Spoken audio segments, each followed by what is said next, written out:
Hi friends, welcome to my channel. ಇವತ್ತು box piece ಲೆಹಂಗಾನ ಹೇಗೆ ಕಟ್ ಮಾಡೋದು ಮತ್ತು ಸ್ಟಿಚ್ ಮಾಡೋದನ್ನ ನಾನಿಲ್ಲಿ ಎಕ್ಸ್ಪ್ಲೈನ್ ಮಾಡ್ತೀನಿ. ಫಸ್ಟ್ ಸ್ಯಾರಿ ಬ್ಲೌಸ್ ಪೀಸ್ನ ಕಟ್ ಮಾಡಿ, ನೆಕ್ಸ್ಟು ಒಡ್ಲೂ ಕಟ್ ಮಾಡಿ, ನಾರ್ಮಲ್ ಸ್ಯಾರಿನ ಈ ಥರ ಇಟ್ಕೊಂಡು ಈ ಥರ ರೆಡಿ ಮಾಡ್ಕೋಬೇಕು ಫಸ್ಟು. ನೆಕ್ಸ್ಟು ಮೇಲ್ಗಡೆ ಬಾರ್ಡ್ರು ಸಹ ಕಟ್ ಮಾಡಿಕೊಂಡು ಕೆಳಗಡೆ ಬಾರ್ಡ್ರನ್ನ ಹಂಗೆ ಬಿಟ್ಟು ಇದಿಷ್ಟು ರೆಡಿ ಆದಮೇಲೆ ಇದನ್ನು ನಾವು ಇವಾಗ ಹೆಂಗೆ ಕಟ್ ಮಾಡೋದು ಅಂತ ನಾನಿಲ್ಲಿ ತೋರಿಸ್ತಾ ಇದ್ದೀನಿ. ಫ್ರೆಂಡ್ಸ್, ಈ ಥರ ಸ್ಯಾರಿನ ಇಟ್ಕೊಂಡು ಫಸ್ಟು 1 ಇಂಚು ವೇಸ್ಟೇಜಿಗೆ ಇಟ್ಕೊಂಡು, ನೆಕ್ಸ್ಟ್ 2 ಇಂಚು ಬಾಕ್ಸ್ ಫೋಲ್ಡಿಂಗಿಗೆ ನಾವು ತಗೋತೀವಿ. ಇದು ಬಾಕ್ಸ್ ಫೋಲ್ಡಿಂಗು ಇಲ್ಲಿ 5ವರೆಗೂ ಈ ಥರ ನರ್ಗೆ ಬರುತ್ತೆ. ಇಲ್ಲಿಂದ ನೆಕ್ಸ್ಟ್ 6 ಇಂಚ್ಗೆ ಮಾರ್ಕ್ ಮಾಡಿಕೊಂಡು ಅಗೇನ್ 5 ಇಂಚ್ಗೆ ಈ ಥರ ನಾವು ಇಲ್ಲಿ ಸ್ಟಿಚ್ ಮಾಡೋದಕ್ಕೆ ಇದು 5 ಇಂಚು ಇದು ಮಾಡ್ಕೋತೀವಿ. ನೆಕ್ಸ್ಟ್ ಅಗೇನ್ 2 ಇಂಚ್, ನೆಕ್ಸ್ಟ್ ಇಲ್ಲಿಂದ 6 ಇಂಚಿಗೆ ಮಾರ್ಕ್ ಮಾಡ್ಕೋತೀವಿ 5 inch. Again 2 inch box folding, again 6 inch. ಈ ಥರ ಫುಲ್ಲು ಸ್ಯಾರಿಗೆ ಈ ಥರ ಮಾರ್ಕ್ ಆದಮೇಲೆ ಈ ಥರ ಫುಲ್ಲು ಸ್ಯಾರಿಗೆ ಮಾರ್ಕ್ ಮಾಡ್ಕೋಬೇಕು. ಇದು ಇಷ್ಟು first basic information box piece lehenga cut. ಆಯ್ತು ಫ್ರೆಂಡ್ಸ್, ನೆಕ್ಸ್ಟು ಸ್ಟಿಚ್ ಮಾಡೋಕ್ಕೆ ಮಾರ್ಕ್ ಮಾಡ್ಕೊಂಡಾದ್ಮೇಲೆ ಕೆಳಗಡೆ ಬಾರ್ಡರ್ಗೆ ಸ್ಟಿಫ್ನೆಸ್ಗೋಸ್ಕರ ಸ್ಟಿಫ್ನೆಸ್ ಮ್ಯಾಟ್ನ ನಾವು ಬಳಸ್ತೀವಿ. ಇದಕ್ಕೆ 7 ಇಂಚು ಸ್ಟಿಫ್ನೆಸ್ ಮ್ಯಾಟರ್ಸ್ಗೆ ಕಟ್ ಮಾಡೋದಕ್ಕೋಸ್ಕರ ನಾವು ಇಲ್ಲಿ ಅಳತೆ ತಗೊಂಡ್ವಿ. ಇವಾಗ 7 ಇಂಚು ಸ್ಟಿಫ್ನೆಸ್ ಮಾರ್ಕ್ನ ಕಟ್ ಮಾಡಬೇಕು. ಇದು ಸ್ಟಿಫ್ನೆಸ್ ಮ್ಯಾಟ್. ಇದು ನಾವು ಕಟ್ ಪೀಸ್ ಅಂಗಡೀಲಿ ಶಾಪಲ್ಲಿ ತೊಗೊಬಂದಿರೋದು. ಇದು ಮೀಟರು 35 ರುಪೀಸ್ ಮೀಟರ್. ಇದನ್ನು ನಾವು ಡಬಲ್ ಫೋಲ್ಡಲ್ಲಿ ನಾವು ಸ್ಟಿಚ್ ಮಾಡಬೇಕು. ಯಾಕಂದರೆ ಫುಲ್ಲು ಇದು ಸ್ಟಿಫಾಗಿ ಕೂರೋಕ್ಕೋಸ್ಕರ ಇದನ್ನು ನಾವು ಡಬಲ್ ಫೋಲ್ಡಲ್ಲಿ ಆಗಿ ಯೂಸ್ ಮಾಡಬೇಕು. ಇದನ್ನು ಅಷ್ಟೇ 7 ಇಂಚಸ್ನ ನಾವು ಕಟ್ ಮಾಡ್ಕೋಬೇಕು. ಇಲ್ಲಿಗೆ ಅಳತೆ ತಗೊಂಡು 7 ಇಂಚಸ್ಸು.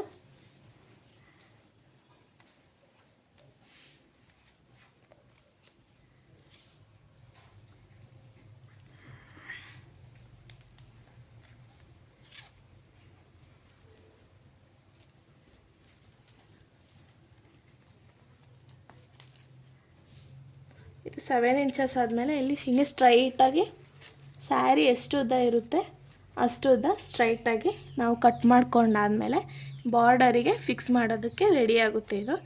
ಇದು ಬಳಸೋದ್ರಿಂದ ಲೆಹಂಗಾ ಕೆಳಗಡೆ ತುಂಬ ಸ್ಟಿಫಾಗಿ ಕೂತ್ಕೊಳ್ಳೋಕ್ಕೋಸ್ಕರ ನಾವು ಈ ಮ್ಯಾಟ್ನ ಬಳಸ್ತೀವಿ. ಫ್ರೆಂಡ್ಸ್, ಇವಾಗ ನಾವು ಇದು ಪೀಸ್ನ ಮಾರ್ಕ್ ಮಾಡಿದಾಯಿತು. ಇವಾಗ ನಾವು ಸ್ಟಿಚ್ ಮಾಡಬೇಕು. ನಾನು ಆವಾಗಲೇ ಹೇಳ್ದಂಗೆ ಇಲ್ಲಿ 6 ಇಂಚ್ ತೊಗೊಂಡಿದ್ದೆ. ಅವರು ತೀರಾ ಸಣ್ಣ ಇರೋದ್ರಿಂದ ನಾವು 7 ಅಥವಾ 8 ಇಂಚ್ ತೊಗೋತೀವಿ. ಒಳಗಡೆ ನರಿಗೆ ಜಾಸ್ತಿ ಹೋದಷ್ಟು ನಮಗೆ ಸ್ಯಾರಿ ಜಾಸ್ತಿ ಹಿಡಿಯುತ್ತೆ. ದಪ್ಪ ಇರೋರಿಗೆಲ್ಲ 6 ಮತ್ತು 7 ಹಿಡಿಯುತ್ತೆ. ಇವರು ತೀರಾ ಸಣ್ಣ ಇರೋದ್ರಿಂದ 8 ಇಂಚು. ಇಲ್ಲಿ ಅರ್ಧ ಇಂಚ್ ನಾವು 1 ಇಂಚು ವೇಸ್ಟೇಜ್ ತೊಗೊಂಡಿದ್ದು. ಇಲ್ಲಿ 2 ಇಂಚು.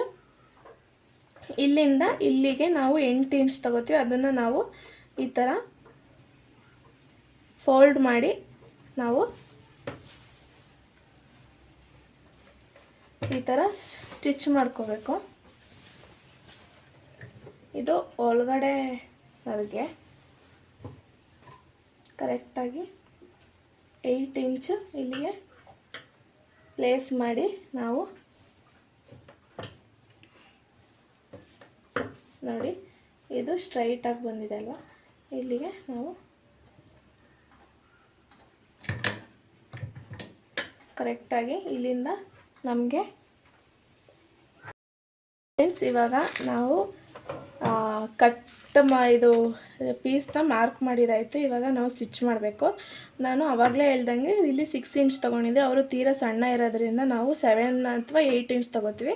ಒಳಗಡೆ ನರಿಗೆ ಜಾಸ್ತಿ ಹೋದಷ್ಟು ನಮಗೆ ಸ್ಯಾರಿ ಜಾಸ್ತಿ ಹಿಡಿಯುತ್ತೆ.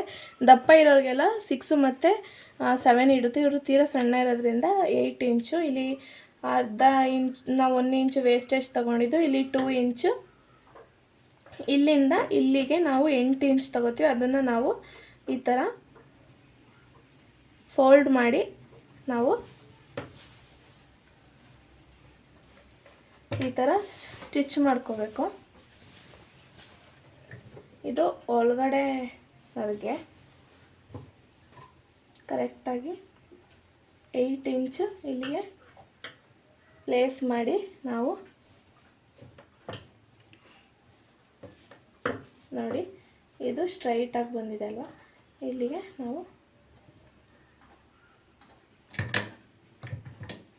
ಕರೆಕ್ಟಾಗಿ ಇಲ್ಲಿಂದ ನಮಗೆ ಇಲ್ಲಿಗೆ ಸ್ಟಿಚ್ ಮಾಡ್ಕೋಬೇಕು.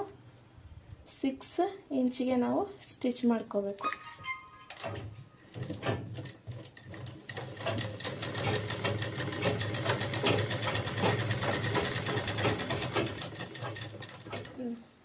ನೋಡಿ, ನಾವು ಇಲ್ಲಿಗೆ 6 ಇಂಚಿಗೆ ನಾವು ಸ್ಟಿಚ್ ಮಾಡ್ಕೊಂಡಾಯ್ತು.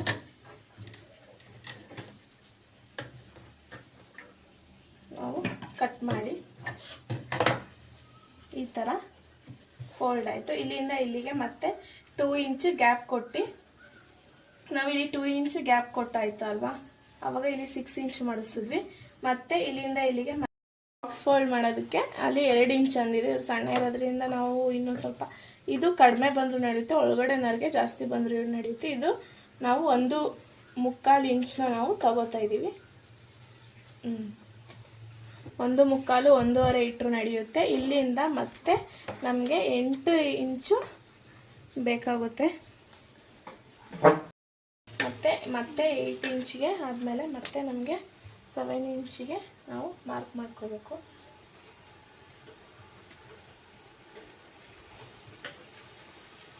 ಸಿಕ್ಸ್ ಇಂಚು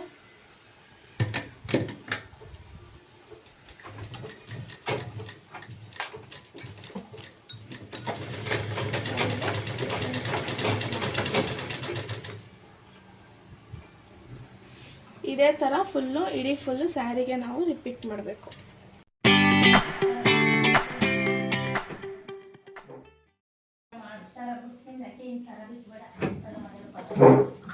ಫ್ರೆಂಡ್ಸ್, ಇವಾಗ ಲಂಗ ಒಳಗೆ ಲೈನಿಂಗ್ ಹಾಕಬೇಕಲ್ಲ, ಅದು ಈ ಥರ ಶೇಪಲ್ಲಿ ಕಟ್ ಮಾಡಿ ಒಳಗಡೆ ಲೈನಿಂಗ್ನ ಹಾಕ್ತೀವಿ. ಇದು ಮಾಮೂಲಿ ನಾರ್ಮಲ್ಲು ನಾವು ಮೇಲ್ಗಡೆ ಎಷ್ಟು ಸೊಂಟದ್ದು ಶೇಪ್ ತಗೊಂಡಿರ್ತೀವಿ ಅಷ್ಟು ಶೇಪಲ್ಲಿ, ಅಷ್ಟು ಅಳತೆಯಲ್ಲಿ ಕಟ್ ಮಾಡಿ, ನಾವು ಲೆಂತ್ ಎಷ್ಟು ತೊಗೊಂಡಿರ್ತೀವಿ ಅಷ್ಟು ಲೆಂತಲ್ಲಿ ಕಟ್ ಮಾಡಿ, ಇದು ಒಳಗಡೆ ಲೈನಿಂಗ್ ಹಾಕೋಕ್ಕೆ ನಾವು ಇದನ್ನು ಕಟ್ ಮಾಡಿ ರೆಡಿ ಮಾಡಿ ಅದಕ್ಕೆ ಹಾಕಬೇಕು.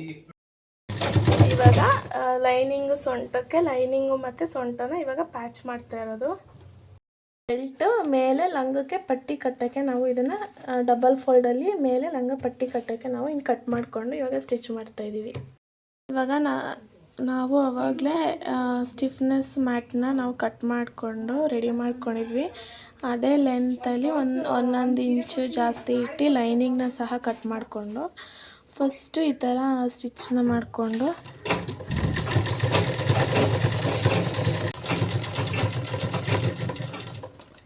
ನಾರ್ಮಲಾಗಿ ನಾವು ಇವಾಗ ಈ ಥರ ಎಲ್ಲ ರೆಡಿ ಆದಮೇಲೆ ನೆಕ್ಸ್ಟ್ ನಾವು ಹೇಗೆ ಫಾಲ್ನ ಫಿಟ್ ಮಾಡ್ತೀವಿ ಆ ಥರ ಬಾರ್ಡರ್ಗೆ ಇದನ್ನು ಫಿಟ್ ಮಾಡಬೇಕು.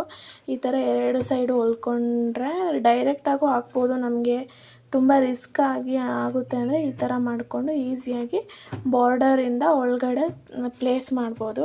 ಈ ಥರ 2 ಸೈಡೂ ಹೊಲ್ಕೊಂಡಾಗ ನಮಗೆ ಇನ್ ಡೀಟೇಲಾಗಿ ಅರ್ಥ ಆಗುತ್ತೆ. ಪ್ಲೇಸ್ ಆದಾಗ ಡೀಟೇಲಾಗಿ ಹೊಲ್ದಾಗ ಫುಲ್ಲು ನಮಗೆ ಗೈಸ್, ನಾವು ಇದಕ್ಕೆ ಇವಾಗ ಸ್ಟಿಫ್ನೆಸ್ನ ನಾವು ಈ ಬಾರ್ಡರ್ಗೆ ಪ್ಲೇಸ್ ಮಾಡಬೇಕು. ಕೆಳಗಡೆ ತುಂಬ ಸ್ಟಿಫಾಗಿ ಕೂರುತ್ತೆ. ಇದು ಹಾಕೋದ್ರಿಂದ ಇದು ಸ್ಯಾರಿ ತೆಳುವಿರೋದ್ರಿಂದ ನಾವು ಇದನ್ನು ಹಾಕೋದ್ರಿಂದ ಬ್ಯೂಟಿಫುಲ್ಲಾಗಿ ಕಾಣುತ್ತೆ. ನಿಮ್ಗೆ ಇದು ಅರ್ಥ ಆಗಿದೆ ಅಂತ ಅನ್ಕೋತೀನಿ. ಒಬ್ಬೊಬ್ಬರಿಗೆ ಐಡಿಯಾ ಇರಲ್ಲ ಹೇಗೆ ಸ್ಟಿಫ್ನೆಸ್ನ ನಾವು ಹಾಕಬೇಕು ಅನ್ನೋದು. ಸೊ ಈ ವಿಡಿಯೋದಲ್ಲಿ ಕ್ಲಿಯರಾಗಿ ಅರ್ಥ ಆಯಿತು ಅಂತ ನಾನು ಅನ್ಕೋತಾ ಇದ್ದೀನಿ.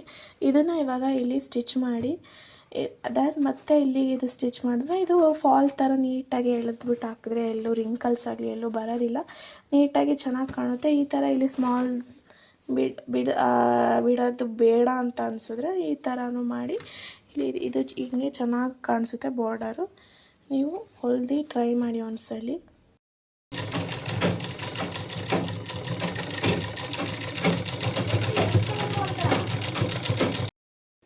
ಬಾರ್ಡರ್ಗೆ ಸ್ಟಿಫ್ನೆಸ್ನ ಅಟ್ಯಾಚ್ ಮಾಡಿ ಆಯಿತು. ಇದು ಇವಾಗ ಫೈನಲಿ ಕಂಪ್ಲೀಟ್ ಆಯಿತು. ಇದಕ್ಕೆ ಐರನ್ ಮಾಡಿ ಲುಕ್ನ ಕೂರಿಸ್ಬೇಕು. ಇದು ಇನ್ನೊಂದು ಲೆಹಂಗಾನ ಹೊಲ್ದಿದ್ದು ಸೇಮ್ ಅದೇ ಪ್ಯಾಟ್ರನಲ್ಲಿ, ಕಲರ್ ಚೇಂಜು, ಬಾರ್ಡರ್ ಎಲ್ಲ ಸೇಮೇ. ಇದು ಪ್ಲೇಟ್ಸ್ನ ನಾವು ಪಿನ್ನಲ್ಲಿ ಹಾಕಿ ನೀಟಾಗಿ ಐರನ್ ಮಾಡಿದ್ರೆ ನಮಗೆ ಲುಕ್ಕು ಚೆನ್ನಾಗಿ ಕಾಣುತ್ತೆ. ಆವಾಗ ನರಿಗೆ ನೀಟಾಗಿ ಕಾಣುತ್ತೆ.